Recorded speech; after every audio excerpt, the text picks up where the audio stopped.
Good evening. Welcome to my Body Positive Holiday Seminar. I'm really glad you could join me this evening. I'm really excited about this opportunity to chat with you about ways that we can approach the upcoming holiday season in a way that supports our journey to body positivity. I'm sure glad you're here. I am a little new. I'm just starting to learn the ropes to this webinar technology, but so far I think everything is going well. There is a chat function here. I hope you can see it. I've put in a couple of comments, a couple of welcome comments, so I hope you're able to see those. And I really invite you to say hello or ask a question or make a comment. It would be great to hear from you if you have something that you want to chat about. So again, my name is Sydney Bell, and I'm a social worker by training. And what I do is provide counseling services, both in person here in Kitchener, Ontario, where I live, as well as online. And I also offer other services like workbooks and courses and things like that, all generally around the topic of body positivity, which is a real passion of mine. I'm always excited about any opportunity that I can have to talk to people about ways that we can support a better body image. And so again, really delighted that you've decided to join me this evening in this talk about a body positive holiday time. I think that's all that I wanted to say. I will be posting my email and website address at the end if you would like to get in touch with me and you don't have a way to do that at this point. So why the holidays? Why have a talk about body positivity over the holidays? And I think many people realize and have had the experience of the holiday season being a particularly challenging time when it comes to staying in positive feelings about our body. A big part of that is the whole sort of feast aspect of the holiday season.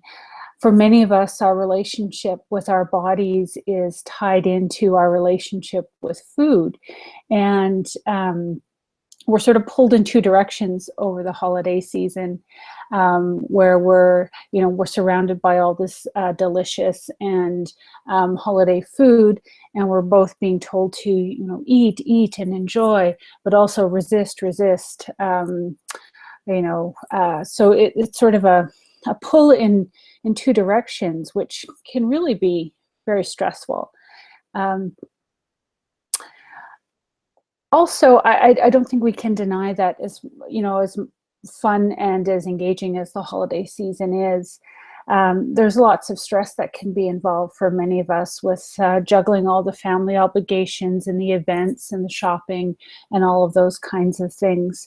And a buildup of stress for many of us can trigger our feelings of food and body concerns. So when we, bring together both these stress triggers and all the holiday events and the food and the feasting, it can really be a bit of a perfect storm when it comes to how we feel in our bodies. So that's why, it's often good to take time like this to think about, ahead of time, how we might approach the holiday season and, maybe set some intentions for how we might sort of navigate some of those bumps in the road that can happen so that we might have a better experience as we go through the holidays. So before we really leap into the tips or the bit of a roadmap that I've got laid out for you, I thought it would be good to spend a bit of time actually talking about what does body positivity mean. If we are if we are looking to become more body positive throughout the holidays, what does that actually mean? We hear that term a lot, being body positive. So I think it's good to spend some time really thinking about what we're talking about there. I think it's first important to acknowledge that being body positive means different things to different people. We all have our unique experience of being body positive, and that's important. We need to honor that. Your ideas of being body positive won't be exactly what mine are. So it's good to take some time to reflect on what that means to you in particular. I like the definition of body positivity that the National Eating Disorder Association has offered, and I'm just going to read it to you. They say body image is how you see yourself when you look in the mirror or when you picture yourself in your mind. It encompasses three things: what you believe about your own appearance, including your memories, assumptions, and generalizations; how you feel about your body, including your height and shape and weight; and how you sense and control your body as you move, how you feel in your body. Not just about your body, but what is your experience actually being inside your body. And I really like that. I think their definition really helps us to broaden what we think about when we think about body positivity. It's not sort of just simply, whether or not I like my body. There's sort of lots of layers in there. And to me, when I think about body positivity, I think about our ability to appreciate our body. And I also think about our ability to be in the moment. And we'll talk about that a little bit more in a bit. Being mindful and in the moment in our bodies, feeling really tuned into them. When we're not feeling so great about our body, we often might sort of disassociate or kind of maybe ignore our bodies a little bit if we're not feeling so great about it. So yeah, when we're more body positive, we're feeling more like we're living in our skin, and we're able to respond to our needs. I think that's a really important part of body positivity, that we're not only aware of what's going on in our bodies, but that we are able to acknowledge what our needs are and respond to them, which really shows a willingness to care for our body, which is definitely a sign of feeling good about your body. So that is generally some ideas of what body positivity actually is. And I hope you find it helpful in sort of setting the groundwork for thinking about how you might have a body positive holiday. So now we're going to move on and think about, I'm going to offer you my first tip or consideration when you're thinking about how you might have a body positive holiday. Let's start right off with mindfulness, or being in the moment, like I mentioned earlier. There's quite a few areas, if we're wanting to be more mindful in our bodies and to support a more body positive experience over the holidays. That's a pretty broad term, being more mindful. So I thought I would break it down into a couple of different areas. Specifically, the holidays can feel like such a challenge to us because, like I mentioned earlier, for many of us, the sort of feasting aspect or the abundance of food can really trigger some of our concerns and some of our anxieties around our body. So if we think about bringing to our relationship with food a practice of eating mindfully, kind of being aware and thoughtful of what we're doing, we can keep our minds and our bodies and our brains well fed and nourished, and hopefully avoid some of those self-defeating thoughts that might come up when we're not as engaged in what we're doing, like those thoughts like, oh, we're being so bad by eating this particular dessert, or I'm feeling so fat at this moment. So bringing a non-judgmental, and that's a pretty key term in this particular tip, is mindfulness is really only helpful when we're willing to be non-judgmental and not contribute to the criticism that we tend to heap on ourselves. So what I encourage you to think about is tuning into your body signals when you're hungry and when you're full, and to really do your best to respond, both by feeding yourself when you are hungry, and when you're feeling yourself being full, to be able to stop. And also not only responding to hunger and fullness signals, but also thinking about what kinds of food you're really in the mood for.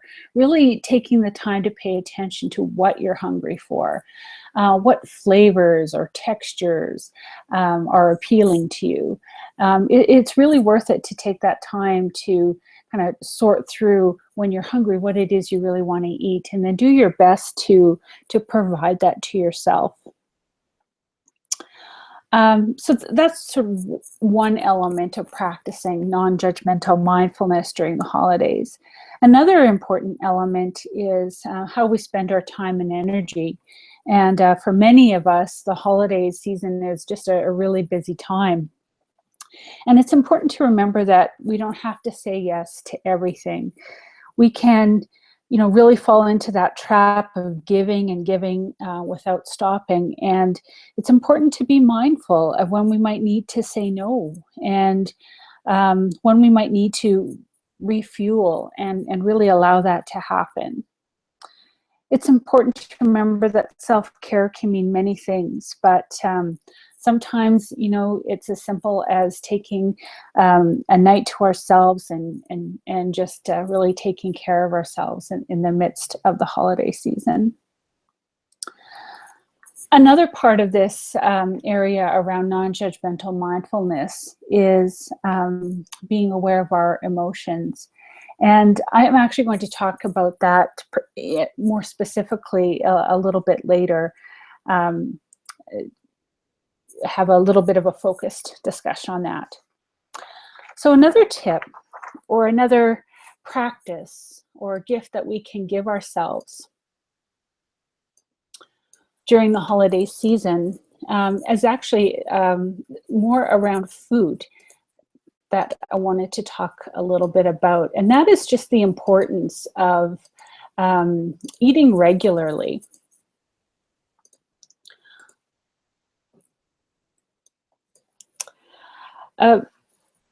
So this is obviously tied into the suggestion of being mindful and responding to your hunger signals and your fullness signals. And really, it's a caution to avoid the trap that we sometimes fall into when we might decide, if we're going to a Christmas party or a Christmas supper, that we might save ourselves, might skip breakfast, or we might be tempted to skip a meal, so because we're afraid we're going to indulge later. And those kinds of actions can really trip us up. So by eating regularly and trying to keep to our schedule, there's some physiological things that happen there. By doing that, we keep our blood sugar level, and that can really support us in keeping an even mood throughout the holiday season. We can avoid those mood swings that can happen, especially those hunger-induced mood swings. And when we eat regularly, it prevents us from getting so ravenous that we inadvertently overeat when it does come time to eat. So I just found this to be a really helpful, not only during the holiday, but sort of generally generally year round. So I hope it's something that I find. And I have a lot of these tips or ways of approaching the holiday season. Definitely have a focus on food, because food that happens and sort of the feasting that I mentioned is only one of those trigger points for many of us. So now I want to talk a little bit more about food, and specifically how we tend to relate to food. And this happens year round, but can be particularly problematic during the holiday season. And that's this tendency we have to want to think of food in terms of being good or bad. So what I really hope you will consider is giving yourself permission to eat what you want, and taking the time, like I mentioned earlier, to pause and check in with yourself and check in with your body, to have you fed by your hunger and what appeals to you. Instead of maybe having this sort of predetermined, these are foods I can't have because they're bad, and these are foods I can have because they're good. It really ties into our need to do this, our habit to kind of have this black and white thinking around food is often tied into a need for perfectionism. And we often come to a place where if what we're doing isn't good, we often label it as bad. We have that tendency with our bodies as well. We tend to think in sort of black and white terms of fat or thin. So if we're not thin, we are therefore fat, right? We think in terms of a variety or a continuum. And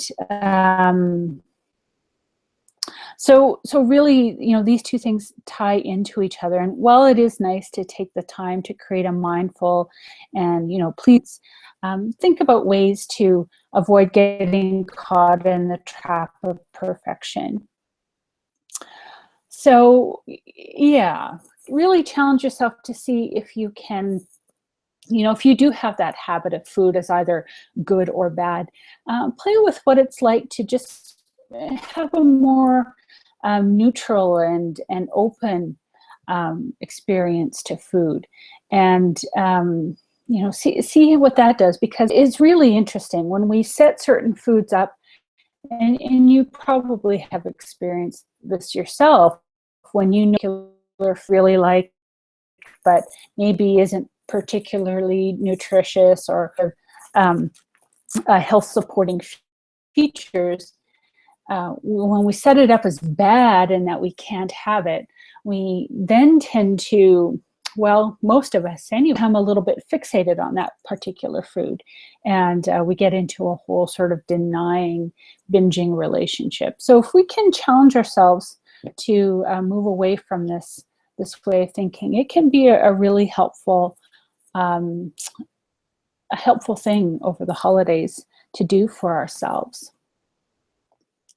Okay, so I am going to actually step away from food for a little bit, at least in a specific focus, and talk a little bit about the next tip that I have, which is around preparing for and looking for ways to avoid things like body bashing and fat talk and diet talk. And before I go into that, I just want to spend a few minutes talking about what those things are. I don't want to assume that you're aware of these concepts of body bashing and fat talk and diet talk. So here, I've got a little slide that I'd like to share with you about that. So fat talk and body bashing are very similar. These are just those situations where we are talking negatively about about our body, and often in a way that is looking to sort of, connect with other people. And it's sadly often a way that we bond, where we sort of commiserate together over our perceived deficiencies in our bodies. So we'll make comments about, our arms or legs, just anything. And the important thing to, I think, point out about this is that sometimes the commentary can sound positive, like this example here on the slide, the second one, the one that says, "Oh, you look great. Have you lost weight?" So on the surface, that seems really positive, but actually it feeds into that that unhelpful thin ideal and the diet mentality. So it actually doesn't do a service to our sense of body positivity. And what we really look to do when we're looking to be more body positive is to kind of reduce the body bashing and the fat talk and the diet talk in our lives. And the holiday season can be especially challenging because, again, with the feasting aspect, the wonderful and rich foods that tend to show up, these are very much a trigger to these kinds of conversations as we, fret and worry about whether we are eating too much. So if reducing fat talk or diet talk is something that you're hoping to do, it's important to, again, recognize that it tends to flare up around the holidays. And it's really helpful to have to think ahead of time of some possible responses that you might have if you find yourself in a situation where maybe somebody is food policing you. Maybe your grandmother makes a comment when you pick up a tart to eat, says something like, should you be eating that? Or maybe your cousin brings up her latest diet at New Year's Eve dinner, or perhaps a coworker starts complaining about her body. So when people comment on my body or the food that I'm eating, I like to say something like, I've noticed that since I've started to focus more on listening to my body than on my weight, I feel a lot healthier and happier, right? So having something like that sort of prepared to say can be really helpful. And then, of course, just learning to maybe divert to a different subject can be also another tactic that you can use when you're finding yourself uncomfortable with the conversation. So, if again, your cousin announces that they've just gone on a low-carb diet, you might be ready to ask about what their plans are for New Year's Eve. So thinking and preparing some of these outs ahead of time can help us not to freeze up, because I know that's something that I might tend to do if a conversation that comes up that I'm uncomfortable with and I don't want to participate in. So just looking for ways to navigate those minefields that can come up can be really helpful and really help us from getting sucked into engaging in a discussion that's perhaps body negative and might not be helpful in terms of our desire to stay body positive over the holidays. So thinking about these diet traps kind of leads me into the next topic that I wanted to talk about, which is the holiday season tends to cap off with New Year's. And what we tend to do at New Year's is to make resolutions. And since we've been, navigating this holiday season with all this rich food and all of our concerns about our body tend to be triggered, it's really easy to fall into the sort of tradition and the trap that we have in our society of making big New Year's resolutions to engage in a new diet plan or exercise regime with the goal of weight loss. And I would really encourage you to think about resisting falling into that trap, of the New Year's resolution diet trap here. I must confess that I'm not generally a big fan of New Year's resolutions anyway. And I'm obviously, you've probably guessed, not a big fan of diets as well. I think sort of they both feed into that all or nothing, good or bad mentality that I was talking about earlier. You know, that urge that we have to think about food, for instance, as good or bad. And so when we have that all or nothing mentality, again, it sets us up to fail, because if we don't sort of achieve whatever perfection we've set in our mind, then any of the good things that we may be doing for ourselves, like becoming more active, or eating more fiber, or paying attention to our hunger and fullness signals, we often, if those good things that we do for ourselves don't result in the number of pounds we want to lose, well, then we get discouraged and demotivated. And New Year's resolutions are notorious for being something that rarely are we able to sustain over the long term. And so I think it's important to think about why that is. And if you look at the slide that I have up here, and just the image that I Googled around New Year's resolutions, and you see the first resolution on this list is lose 50 pounds, and then it's ride my bike and eat healthier and stay on a budget. And I think it's just unfortunate that first one, if we could just rejigger our thinking and think more about committing to whatever health supporting activities we want to and feel compelled to engage in, and sort of lose the predetermined need to attach a number to that. I think goals that we might set for ourselves would be more sustainable in the long run. So again, if I encourage you to consider being mindful of New Year's resolutions, and how they could possibly set us up for actually feeling worse about ourselves in the end, and just look for a different way to approach the coming new year. And I'll actually offer you a suggestion as we wrap up at the end.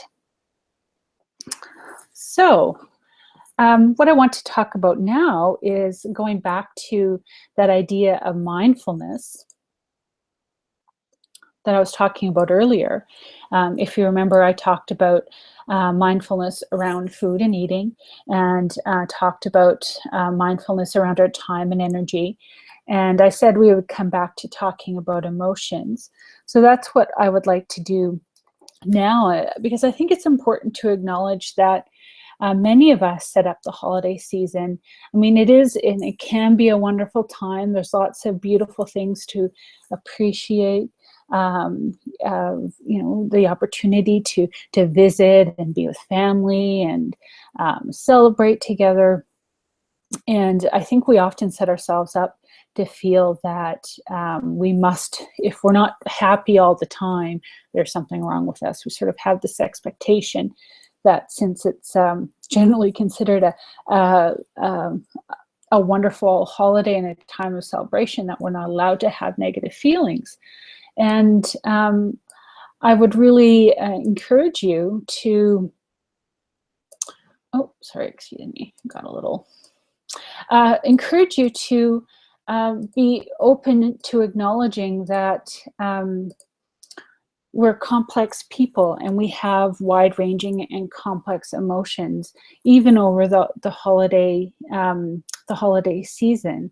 We're not going to feel happy all the time, and when we feel like we set this expectation that we must only feel happy during the holidays, I think we do ourselves a disservice, really, really generally, and don't have reduce our ability to really take care of ourselves in the way that we need to. So, I just hope you will allow yourself to know that it's okay to have sad or not happy feelings over the holidays, and to really pay attention to what it is you are feeling, so that you can be intentional about taking care of your needs. And if you've read things that I've written before, or videos that I've posted, you'll know that I'm really big on the whole concept of self-compassion.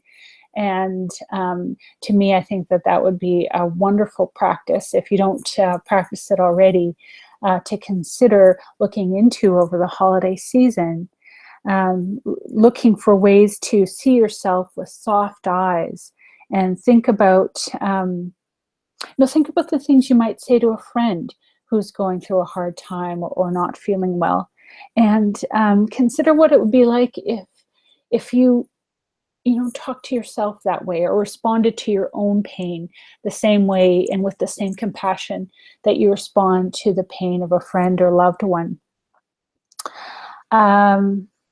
So yeah, allow yourself to be the complex human being that you are, and to experience whatever it is you experience during this holiday season. And if you're really interested in this whole concept of self-compassion, there's a video on my YouTube channel that I can I'll maybe send out to the participants afterwards, talking about self-compassion and how a practice of loving kindness can really support our goals to be more self-compassionate. So I'm getting close to wrapping up here. I hope you're enjoying this webinar so far. And again, feel free to post any questions or comments that you might have. I think, let's see here. We've just got one more little slide, a little suggestion for moving forward for a body positive holiday. And this is really perhaps an alternative to the whole notion of setting New Year's resolutions. And perhaps that's more around setting intentions of the work that you would like to do, and the way that you would like to do that. And especially since we're talking about body positivity here, I invite you to set a body positive holiday intention. And it's really about taking the time to sit with and focus on and meditate on what the holidays mean to you, which can be another really helpful tool, actually.